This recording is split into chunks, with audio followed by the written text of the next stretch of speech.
Why do I have to open up my phone and I see Andrew Thomas is hurt again? Ball into a complete disaster for the entire year. When it rains, it pours.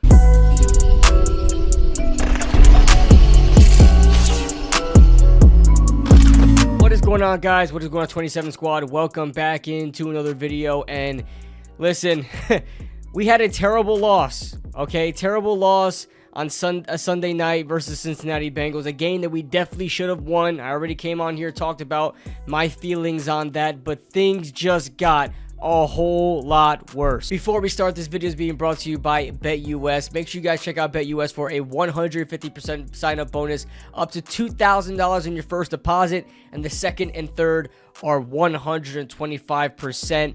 Again, thank you to BetUS for sponsoring this video. Now let's get to it. Why do I have to open up my phone and I see Andrew Thomas is hurt again?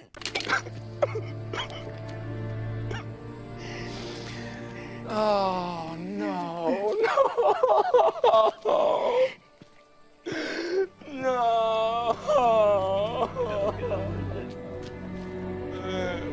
I fully believe Andrew Thomas is the most important player that we have on our team right now for a multitude of reasons. You could argue the quarterback. You could argue Dexter Lawrence, who's one of the best players in the NFL.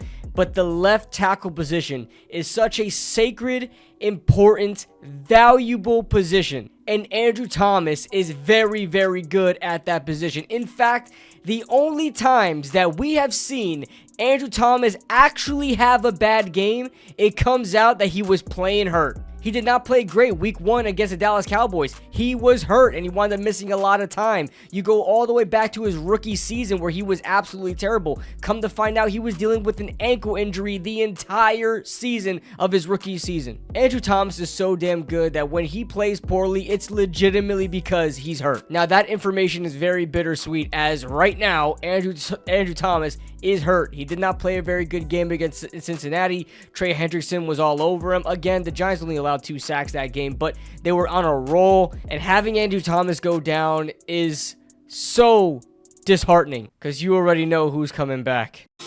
It's time to play the game. Time to play the game. That's right, Evan Neal. We're gonna see Evan Neal again. Oh my god. I never wanted this day to come. I'll be honest with you. I knew it was probably inevitable, but you know Evan Neal is going to fight his way back somehow. We'll get to what happens after Andrew Thomas in just a second, as I'm going to try to procrastinate and avoid this because I don't want to talk about it. But the reason why Andrew Thomas is the most important player to this team right now is simply for the fact that the offense just runs a lot more smoother with him in the lineup. We all know that Daniel Jones, if you get him rattled early, Carl Banks spoke to it in the show today, the podcast that aired today. If you rattle Daniel Jones, he does not play well the entire game, and he doesn't make the best decisions. He forces his throws. He gets a little paranoid in the pocket. Things like that, and for good reason. You know, Andrew Thomas, like I said, is one of the best left tackles in the league. I trust him with my life. You put me on the NFL field, put a bed there, and let me lay there and take a nap, and I will be 100% confident that Andrew Thomas is gonna guard me the entire time. I can sleep like a baby. But the numbers are very telling with and without Andrew Thomas in the lineup when Daniel Jones has played. You can see Bobby Skinner giving out the stats here. I mean, he's an awesome follow, awesome guy. Make sure you guys follow Bobby Skinner. And he also put out a stat all the way back in July, the points per game. It goes all the way down to 11 points per game when Andrew Thomas is not in the lineup. Like I said, he is the offensive line itself is the main proponent of the offense's success when they do have success. It's giving Daniel Jones time, it's keeping him upright, keeping him from making abhorrent decisions and letting him throw downfield, and even opening up the run game a little bit, right? Andrew Thomas is a phenomenal run and pass blocker. He can do it all, and he obviously the best player on the offensive line. It's going to take a huge loss for the rest of the line. So safe to say, I am very, very worried about what the Giants are going to do. And now I'm really not that confident in these games moving forward. I really thought, like, listen, we could build from the Cincinnati loss. Let's just get our guys back. Let's try to stay healthy and let's keep fighting. We've been very, very close in all of these games. We just got to stop shooting ourselves in the foot. And now with Andrew Thomas out, And now we're possibly hearing that he may be out for the entire year and possibly a Liz Frank injury. That could keep him out for a very, very long time. So we may have to see Evan Neal on this line for a long time as well. Now, where they're going to put Evan Neal, how they're going to shift this line, I'm not quite sure about that yet.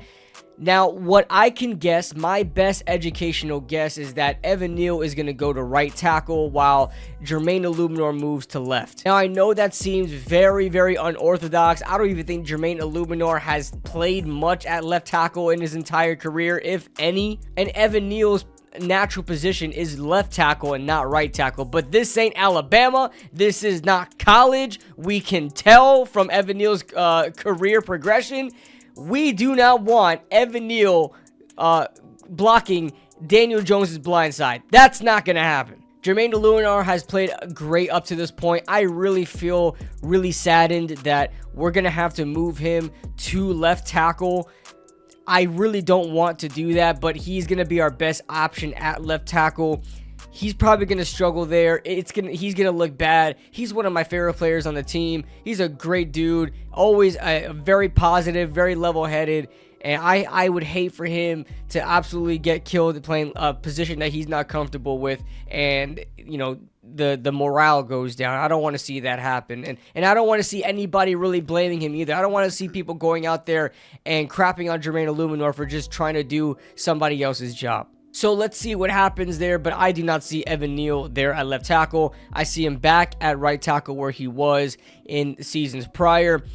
Maybe Josh Ezeudu would get some time. Maybe they'll split reps, but Josh Ezeudu has been the guy they bring out as an extra blocker. We haven't seen Evan Neal probably at all. I think we saw Evan Neal one time. I could be wrong about that, but it's mostly Josh Ezeudu when they come out in those jumbo sets where Ezeudu comes in as another blocker, like a sixth offensive lineman. So as far as that goes, man, it's going to be bad. I'm very worried about what the Giants are going to do, how the Giants are going to overcome this. We've seen it in years prior where Andrew Thomas goes down and the entire offense falls apart. He is truly one of the best players in the NFL and obviously one of the best players on the team. Probably the most important if you really look at the whole grand scheme of things, man. That being said, guys, that is a video. I have other videos that I'm planning to make, but I had to go ahead and make this video. I'll probably release it tomorrow morning. And man, it sucks. It sucks here for the Giants. I mean, one bad thing happens and it just starts to snowball after that. And we'll wait to see what else happens after this injury is announced. So that being said, thank you to BetUS for sponsoring this video. Leave a like if you guys enjoyed, subscribe if you're new, and we'll see you guys in the next video. Woo!